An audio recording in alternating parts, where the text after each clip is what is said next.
எந்தவொரு சட்டமூலமும் எமது நாட்டிற்கு அவசியமில்லை. ஜெபரட்னம் அடிகளார் தெரிவிப்பு. திம்பு கோட்பாடுகளுடன் புதிய அரசமைப்பு வரைவு. யாழில் தமிழ் தேசிய தரப்புகள் ஒருமனதாக தீர்மானம். சர்வதேச நாணய நிதியத்தின் முகாமைத்துவர் கிறிஸ்டலீனா ஜோர்ஜியவா இலங்கைக்கு வருகை. குற்றவாளிகளை கைது செய்யும் வரை போராட்டங்கள் ஓயாது. நாடு தழுவிய ரீதியில் சட்டத்தரணிகள் போராட்டம். இலங்கையில் குடும்ப வாழ்க்கை சீர்குலைவதாக கொழும்பு பேராயர் எச்சரிக்கை. இந்தியாவில் வாழும் இலங்கை தமிழர்களுக்கு குடியுரிமை வழங்க வேண்டும். மு.க. ஸ்டாலின் வலியுறுத்தல். மகா சிவராத்திரி தினத்தை முன்னிட்டு திருக்கேதீஸ்வரத்தில் பிரதமர் வழிபாடு. வெடுக்குநாறை ஆதி லிங்கேஸ்வரர் ஆலயத்தில் சுகூமமான முறையில் இடம்பெற்ற சிவராத்திரி வழிபாடுகள். திருமுருகண்டி A9 வீதி விபத்தில் ஒருவர் உயிரிழப்பு, மற்றொருவர் காயம். ஆப்பிரிக்காவில் ஆப்பிரிக்க ஒன்றிய உச்சி மாநாட்டில் காலநிலை மாற்றம் குறித்து உயர்மட்ட சந்திப்பு. தொடர்பான விரிவான செய்திகள். எமது நாட்டிற்கு பழைய பயங்கரவாத தடை சட்டம் தேவையில்லை. அதேபோல புதிதாக கொண்டுவரப்பட உள்ள சட்டமும் அவசியமில்லை என யாழ்ப்பாணம் மறைமாவட்ட குறு முதல்வர் ஜெபரட்னம் அடிகளார் தெரிவித்துள்ளார். தற்போது நடைமுறையில் உள்ள மற்றும் எதிர்காலத்தில் கொண்டுவர முயற்சிக்கின்ற பயங்கரவாதம் தொடர்பான சட்டமூலத்திற்கு எதிரான கையொப்ப போராட்டத்தில் இன்றைய தினம் கலந்து கொண்ட பின்னர் ஊடகங்களுக்கு கருத்து தெரிவிக்கையில் அவர் இவ்வாறு குறிப்பிட்டுள்ளார். எமது நாட்டில் நீண்ட காலமாக நடைமுறையில் இருந்த பயங்கரவாத தடை சட்டத்தின் மூலம் தமிழ் மக்கள் சொல்லனா துயரங்களை அனுபவித்தார்கள். எத்தனையோ பேரின் வாழ்க்கையில் கவலைகளும் வலிகளும் இழப்புகளும் ஏற்பட்டன. ஆகவே இவ்வாறானதொரு சட்டமூலத்தை நீக்குமாறு நீண்ட காலமாக அரசாங்கங்களை தமிழ் மக்களாகிய நாங்கள் தொடர்ச்சியாக கேட்டுக்கொண்டிருந்தோம். ஆனால் தற்போது அந்த பயங்கரவாத தடை சட்டத்தை நீக்குகின்ற பாணியில் ஒரு புதிய சட்டமூலத்தை கொண்டு வருவதற்கான முயற்சிகள் மேற்கொள்ளப்படுகின்றன. புதிய சட்டத்தின் மூலமாகவும் தமிழ் மக்களுக்கு பிரதானமான பாதிப்புகள் ஏற்படும். இதன் மூலம் அவர்களுடைய வாழ்க்கையானது தொடர்ச்சியாக பயத்தின் மத்தியிலேயே தொடரக்கூடிய வாய்ப்பு உள்ளது. மக்கள் அனைவரும் சுதந்திரமாகவும் நிம்மதியாகவும் அமைதியாகவும் பயமில்லாமலும் வாழக்கூடிய நிலைமையை ஏற்படுத்துவதற்கு பழைய பயங்கரவாத தடை சட்டத்தை நீக்கிவிட்டு புதிதாக எந்த ஒரு சட்ட மூலத்தையும் அறிமுகம் செய்ய வேண்டாம் என்ற கோரிக்கையை அரசாங்கத்திடமும் நீதி அமைச்சிடமும் தமிழ் மக்களாகிய நாங்கள் முன்வைக்கின்றோம். எமது இந்த கோரிக்கையை அரசாங்கமானது ஏற்று தமிழ் மக்களுடைய அபிலாசைகளை பூர்த்தி செய்து தமிழ் மக்கள் சுதந்திரமாக வாழக்கூடிய நிலையை இந்த நாட்டில் ஏற்படுத்த வேண்டும் என அவர் தெரிவித்துள்ளார். தமிழ் மக்களின் அபிலாசைகளை வென்றெடுக்கும் வகையில் திம்பு கோட்பாடுகளை முழுமையாக உள்ளடக்கிய சுயாட்சி அம்சங்களுடன் கூடிய புதிய அரசமைப்பு யோசனையை தயாரிப்பது என்று யாழ்ப்பாணத்தில் நேற்று ஒரு மனதாக தீர்மானிக்கப்பட்டது. நல்லூர் இளங்கலைஞர் மன்றத்தில் தமிழ் தேசிய பேரவையின் ஏற்பாட்டில் இந்த கலந்துரையாடல் நடைபெற்றது.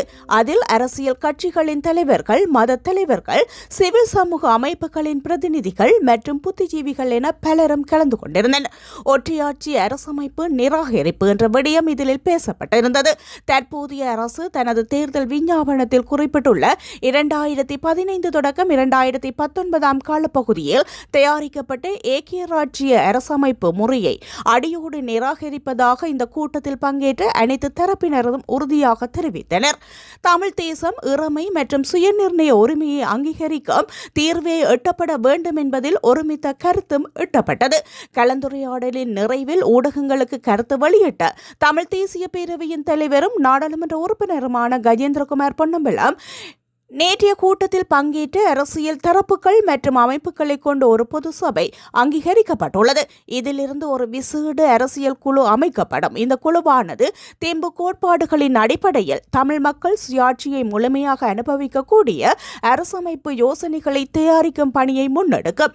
முக்கியமாக தமிழ் மக்கள் பேரவையால் ஏற்கனவே தயாரிக்கப்பட்ட வரைவை அடிப்படையாக கொண்டு ஆலோசனைகள் பெறப்படும். மேலதிகமாக ஏனைய தரப்புகளிடம் உள்ள இந்த சிறந்த யோசனைகளும் வாங்கப்பட்டு ஒரு பொதுவான வரைவு தயாரிக்கப்படும். இந்த வரைவு மீண்டும் பொது சபையின் அனுமதிக்கு சமர்ப்பிக்கப்பட்டு பின்னர் மக்கள் மட்டத்திற்கு கொண்டு செல்லப்படும் என தெரிவித்துள்ளார். நேற்று நடைபெற்ற கூட்டத்தில் கலந்து கொள்ளாத ஏனைய தமிழ் தேசிய அரசியல் கட்சிகள், அமைப்புகள் மற்றும் புத்திஜீவிகள் எதிர்காலத்தில் இந்த முயற்சியில் இணைய விரும்பினால் அவர்களுக்கான கதவுகள் திறந்தே இருக்கும் என்றும் அனைவரையும் அரவணைத்து தமிழ் தேசிய நிலைப்பாட்டை பலப்படுத்துவதே தமது நோக்கம் என்றும் அவர் மேலும் குறிப்பிட்டுள்ளார். சர்வதேச நாணய நிதியத்தின் முகாமைத்துவ பணிப்பாளர் கிறிஸ்டலீனா ஜோர்ஜியேவா இன்று இலங்கைக்கு வருகை தரவுள்ளார். இவர் 16ஆம் திகதி முதல் 18ஆம் திகதி வரை நாட்டில் தங்கியிருப்பார் என சர்வதேச நாணய நிதியம் அறிவித்துள்ளது.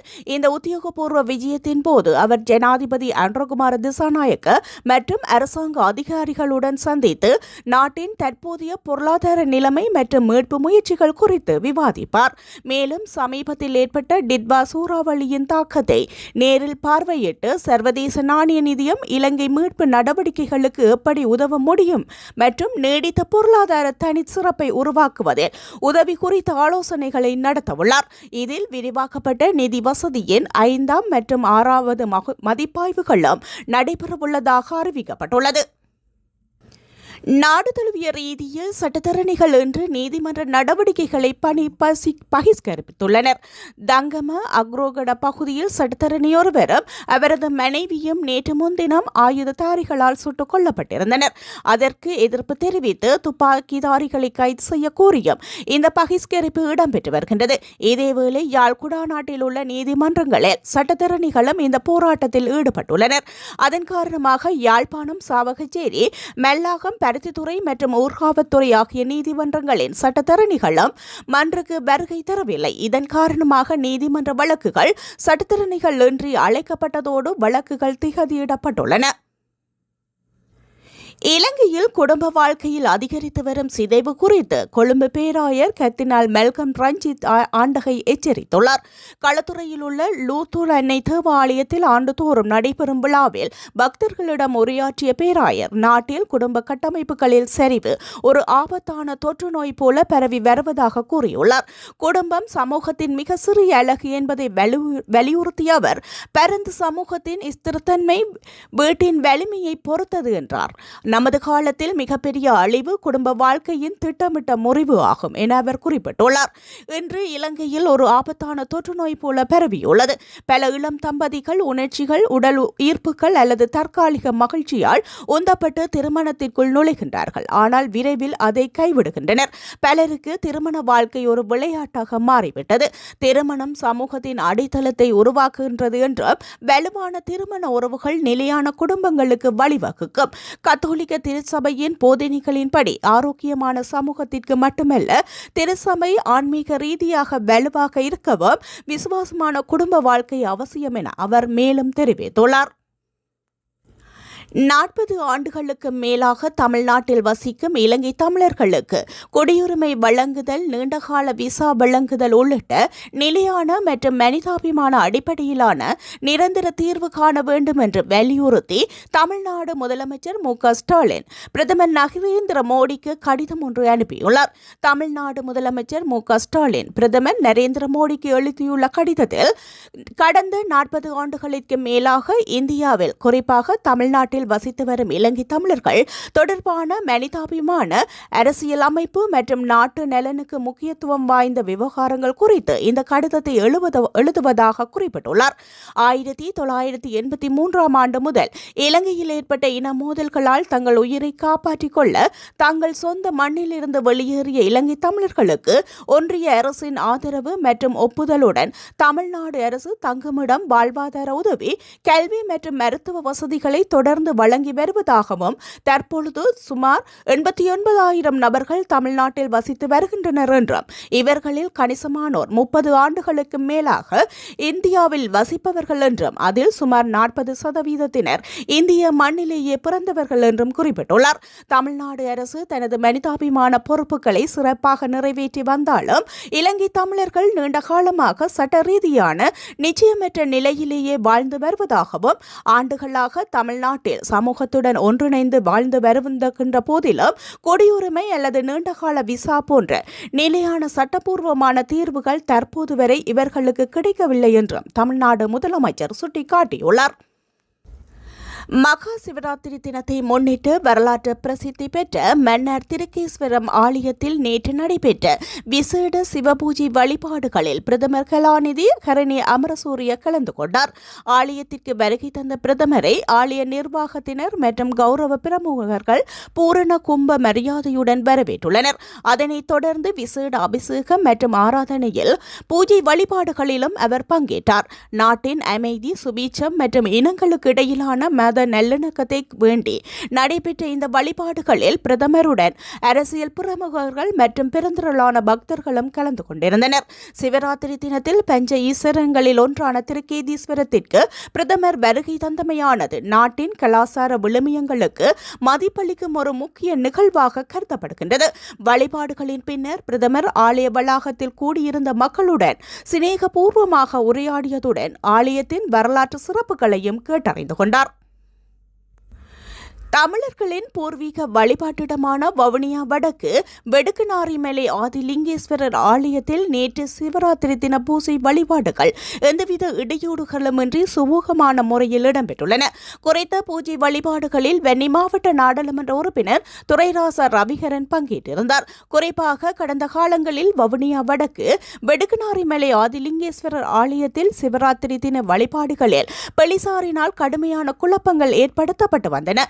இந்த நிலையில் இம்முறை இடம்பெறும் சிவராத்திரி தின பூசை வழிபாடுகளில் குழப்பங்கள் ஏற்படாமல் சைவ மக்கள் சுதந்திரமாக வழிபாடுகளை மேற்கொள்வதற்கு இடம் அளிக்கப்பட வேண்டும் எனவும் சைவ பெருமக்களின் வழிபாட்டுரிமையை பாதுகாக்கப்பட வேண்டும் எனவும் வெண்ணி மாவட்ட நாடாளுமன்ற உறுப்பினர் ரவிகரன் கடந்த குழு கூட்டத்தில் வலியுறுத்தியிருந்தார்.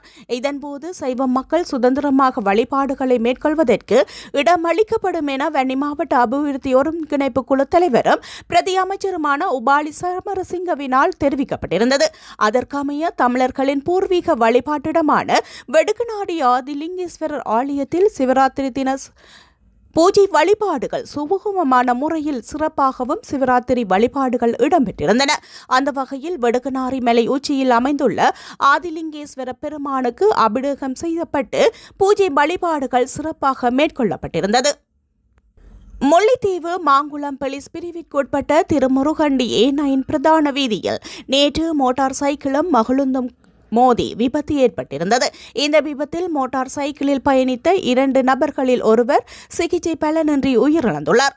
மற்றொருவர் தொடர்ந்து சிகிச்சை பெற்று வருகின்றார்.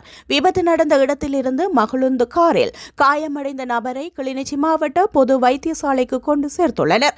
பின்பு காரை செலுத்தி வந்த திருகோணமலை வைத்தியரை போலீசார் கைது செய்துள்ளனர். முல்லைத்தீவு மாங்குளம் போலீஸ் பிரிவு தற்போது விபத்து தொடர்பாக விசாரணைகளை மேற்கொண்டுள்ளது. 30வது ஆப்பிரிக்க ஒன்றிய உச்சி மாநாட்டின் ஓர் அங்கமாக காலநிலை நடவடிக்கைகள் மற்றும் நிலையான வளர்ச்சி நோக்கங்களை கொண்ட உயர்மட்ட இருதரப்பு சந்திப்பு நடைபெற்றுள்ளது. இதன்போது கென்யா ஜனாதிபதி வில்லியம் ட்ரூடோவுடன் மாலைதீவின் முன்னாள் ஜனாதிபதி முகமது நசீத் மற்றும் முன்னாள் தூதரர் ஆகியோர் கலந்துரையாடியுள்ளனர். இந்த கலந்துரையாடலின் போது காலநிலை தாக்கங்களை எதிர்கொள்ளும் நாடுகளுக்கான திறன் மேம்பாட்டு நடவடிக்கைகள், புதுப்பிக்கத்தக்க ஆற்றல் திட்டங்களை விரிவுபடுத்துதல் மற்றும் பாதிப்புக்கு உள்ளான நாடுகளுக்கு ஆதரவாக புதிய மற்றும் புதுமையான காலநிலை நிதி அமைப்புகள் உருவாக்குவதில் முக்கிய விடயங்கள் பேசப்பட்டிருந்தன.